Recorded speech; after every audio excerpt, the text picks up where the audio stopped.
The supposed Build Back Better plan is essentially dead. This is according to multiple different sources, as well as Biden himself. Now, I don't mean dead as in the fact that, oh, well, they don't have a deal and there is no deal, and that we're just not going to get anything passed. No, that's not what I mean by that. Dead is in the fact that it's completely unrecognizable corpse of a bill that actually could have been fairly good and transformational. It has been slimmed down, watered down, starved essentially, pared back so much that it is no longer recognizable as something the progressive could actually support. So let me get into some of the details here, okay? So now this is, according, like I said, different reports here. One of them was from Washington reporter Tony Rahm, who basically said White House releases, and this was this morning, $1.75 trillion spending framework to overall healthcare, education, climate, and tax.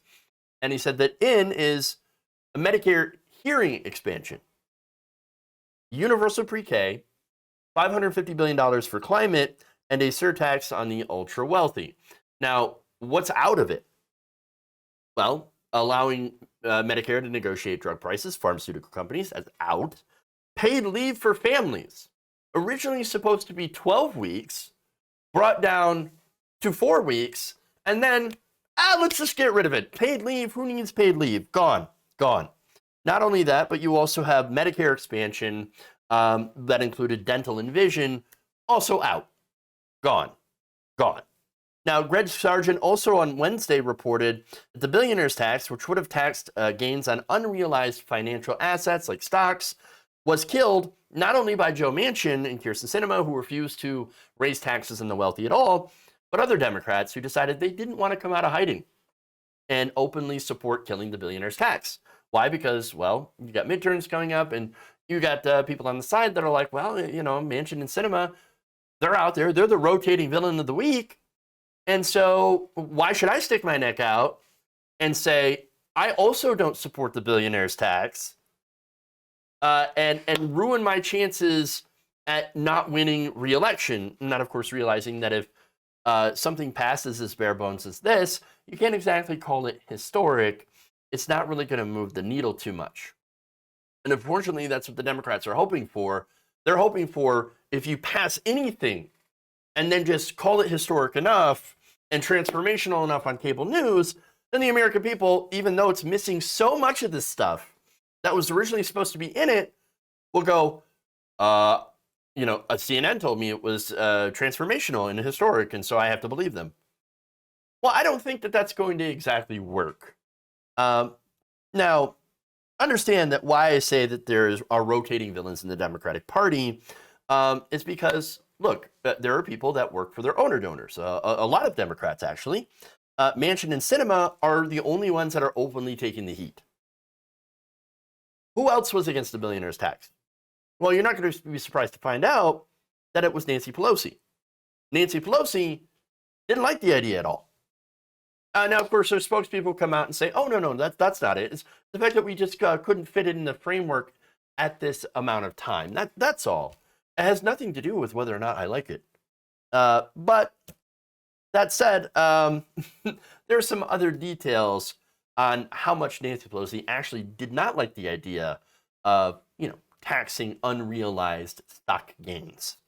But you also had, of course, Mark Warner, who just said about the entire thing, well, the devil's in the details. Yes. Richard Neal said of the billionaire's tax, it just wouldn't hold up in court. I have questions.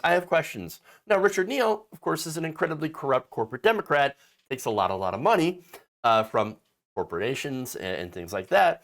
And so understand that a lot of these senators and congressmen have stock and they would lose out if the gains on unrealized stock, that is stock that has not been cashed out, if that passes, they would also lose money.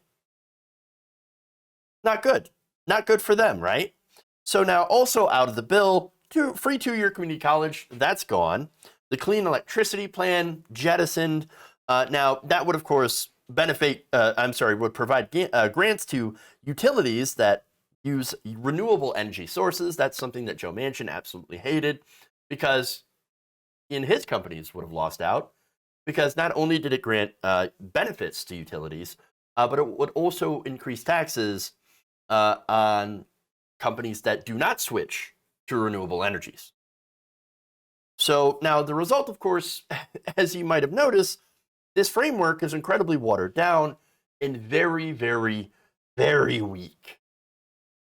Now, y'all remember, this is supposed to be the big human infrastructure package. It was supposed to be big and transformative and wonderful and great. Now, it was also supposed to go along with the bipartisan corporate bill. So that was supposed to be the bill that, where corporations got everything that they wanted, which, again, corporations, they do benefit from infrastructure. Not only that, but, roads and bridges, obviously, corporations use those to transport goods and things, so that's important. It's also important for everyday people, okay, but they really wanted that. Not only that, but that bipartisan infrastructure bill, in order to get Republicans on board, also included things like subsidies for oil and gas companies. And not only that, but includes privatization of public assets. So that bipartisan bill makes emissions worse and benefits corporations, and was supposed to be canceled out by the more stronger climate provisions that were supposed to be in here, as well as, of course, aiding in human infrastructure, especially after the American people, had to go through a pandemic. A lot of people were affected financially. So we're getting, though, unfortunately, no additional worker protections. We get some means-tested child tax credits. And so, yes, those are going to be very likely means-tested. Again, the framework is not finished, and they're going to have to go through both houses, of course, to try to iron out the fine details. Child tax credits are in, but there's a good chance that they're going to end up being means-tested. That's what Joe Manchin wants. And apparently what Joe Manchin wants, Joe Manchin gets, because he is the unofficial president of the United States at this point. So now, look, some people might say things like, look, Jeff, I understand. The negotiation is hard, all right? And you can't let the perfect be the enemy of the good. Now, I would say, all right, look, I might agree to that if it were good. This is not even good. What this is, this bare bones framework, is an insult. They've gutted just about everything that was popular with the American people, that the American worker actually could have used. Almost everything. Okay? But Jeff, you understand, this is a compromise. No. This is not a compromise. This is a complete surrender. Remember, $3.5 trillion was the compromise. It was the compromise. And I tell you that because the whole thing started at $10 trillion, went down to $6 trillion, all right? Then $3.5 trillion. Originally, Joe Manchin, back in the day, he said, oh no, $4 trillion. $4 trillion is fine. Now he says $1.5 trillion. That's, of course, after his donors called him and said, oh no, that's too much. We don't like that. Here, 1.5, that's your top line. And so now we're at 1.75. Now, again, what does that look like? We are way, way closer to Joe Manchin's number of 1.5 than we are anywhere near to $3.5 trillion. Does that look like a compromise to you? Or does it look like a surrender? Because from where it looks here, it's a surrender, a complete and utter capitulation. No, this dumpster fire bill should immediately be voted down and blocked by progressives until it's restored. They couldn't even understand that they couldn't even do paid leave for families.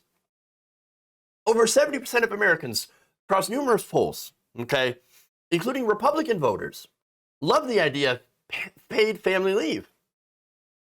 You know what? You know what's really sad about this? You know what's sad about this? You know who did more on paid leave Donald Trump. Donald Trump, who signed the Federal Employee Paid Leave Act into law that gave 2 million federal workers 12 weeks of parental leave. That's who did more on paid leave than the Democrats. Now, of course, look, Trump is a fascist. He's awful in about 100 million different ways.